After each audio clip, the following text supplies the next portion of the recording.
La revue de la presse de tous les jeudis avec Mustapha Abdrahman Zongoma. Mustapha, bonsoir. Bonsoir Aminata Yamega. Le coup d'état militaire au Niger et ses implications dominent les titres des journaux cette semaine. Effectivement, Aminata, avec l'hebdomadaire nigérien d'information générale, l'actualité qui a publié l'intégralité du message à la nation du président du Conseil national pour la sauvegarde de la patrie, CNSP, le général de brigade Abdourahmane Tchani, en soulignant à sa une 3 ans de transition, c'est raisonnable. Résumant les grands axes du discours, le confrère écrit que le président du CNSP s'est également penché sur la feuille de route de la transition à travers la convocation très prochaine d'un dialogue national qui regroupera les différentes couches sociales du pays. Ces discussions qui se veulent franches et sincères sur la vie de la nation dureront 30 jours et des instructions fermes ont été données au gouvernement pour leur réussite. Le CNSP adhère pleinement au principe du libre choix des gouvernants par les peuples, mais pour que le peuple puisse choisir ses dirigeants, il faut un système transparent dans lequel les opposants ne sont pas emprisonnés ou exilés. L'intervention militaire programmée par la CEDEAO et la France, le Niger et son peuple pour rétablir Bazoum Mohamed dans ses fonctions fait également partie intégrante de ce message à la nation.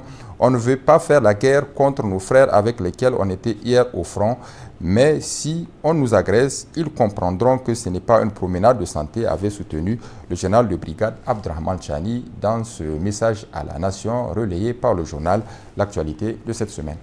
Le journal Le Canard en furie du lundi 21 août 2023 revient sur l'interview que l'ancien président de la République, Issoufou Mahamadou, a accordée à Jeune Afrique aux confrères de s'interroger et si c'était Issoufou Mahamadou le problème du chaos actuel.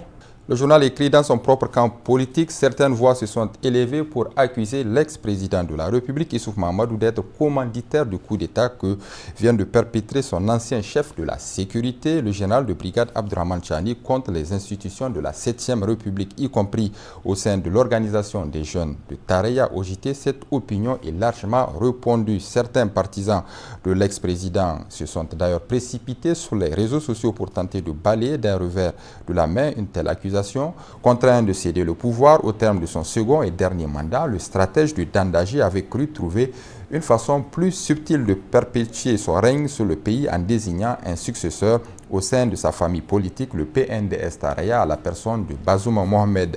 Ce n'était pas un choix anodin, naturel, mais bien le résultat de calculs politiques savamment menés par le président sortant. Pourtant, au sein même du Parti Rose, la candidature de Bazoum Mohamed ne faisait pas l'unanimité pour un tas de raisons qu'Issoufou Mahamadou comptait justement exploiter pour réaliser ses desseins politiques ultérieurs.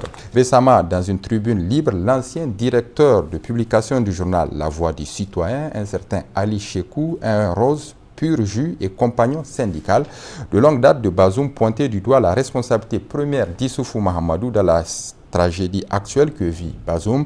Il accusait Issoufou Mahamadou d'avoir obstrué la présidence de Bazoum en lui imposant des choix qui n'étaient pas les siens et les bons. C'est sans doute pour cette seule et unique raison qu'il avait jeté son dévolu sur Bazoum, dont il connaissait bien le côté naïf et sentimental. Aujourd'hui, toute honte but, c'est lui-même Issoufou Mahamadou, sans gêne, qui soutient dans Jeune Afrique qu'il n'avait jamais imposé quoi que ce soit à Bazoum durant sa présidence. Beaucoup l'auront sans doute constaté, il n'a jamais condamné officiellement le coup d'État du 26 juillet 2023. Aujourd'hui, cerné de toutes parts, victime de ses propres machinations politiques, l'étau est en train de se resserrer autour de Issoufou Mahamadou. Tout ce que les Nigériens, dans leur écrasante majorité, souhaitent aujourd'hui, c'est de le voir dans un pléthore derrière la barre pour répondre de toutes les forfaitures commises par lui pour assouvir ses ambitions pouvoiristes démesurées. La balle est désormais dans le camp du CNSP. L'absence du procès du Tazarché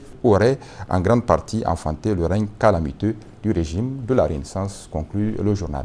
Le projet d'agression du Niger par la France par l'entremise de la CEDEAO fait la une du journal Le Monde d'aujourd'hui de cette semaine. Le confrère a titré à sa une « L'impossible reconquête du Niger, chronique d'une bataille perdue d'avance ». La messe est dite, les pays membres de la CEDEAO viennent de souscrire à la volonté haineuse et vengeresse du locataire de l'Élysée, qu'à cela ne tienne, écrit le journal Le Monde aujourd'hui cette semaine. Nous sommes en guerre. L'agenda de la France n'est nullement de ramener au pouvoir ce qui reste du PNDS-Taraya. La vie de Bazoum et même celle de Issoufou est le cadet des soucis de l'Élysée. Sauver le soldat Bazoum n'est qu'une mise en scène de la France avec ses marionnettes de la CEDEAO pour attaquer le Niger et s'aimer le chaos comme Sarkozy l'a fait en Libye. Les Nigériens, appuyés par les Burkinabés et les Maliens, l'ont bien compris et se tiennent prêts à asséner un coup fatal à la France-Afrique. Dans tous les cas, l'option d'attaquer militairement le Niger est extrêmement difficile à mettre en œuvre et très suicidaire pour tous ceux qui oseront s'y aventurer.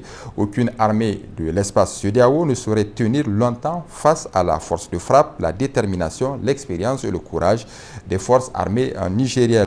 Le CNSP a la grande satisfaction des Nigériens viennent de rompre les accords de coopération militaire qui nous lient avec la France néocoloniale.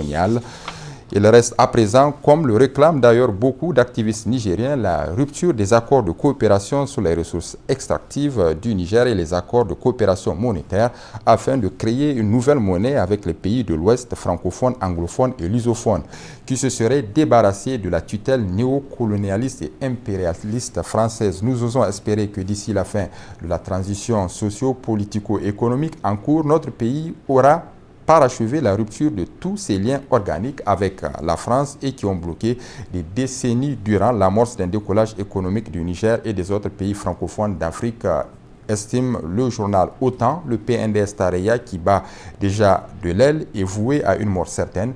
La France-Afrique et la CEDEAO vivent leurs derniers jours en terre africaine du Niger.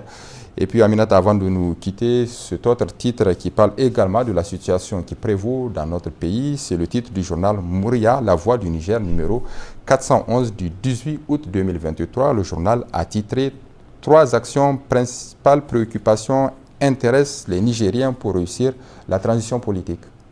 Moustapha Zongoma, merci. Merci Aminata Yayamega. Merci également à vous de nous avoir suivis. Restez en notre compagnie. Nos programmes se poursuivent sur Bonferré Télévision.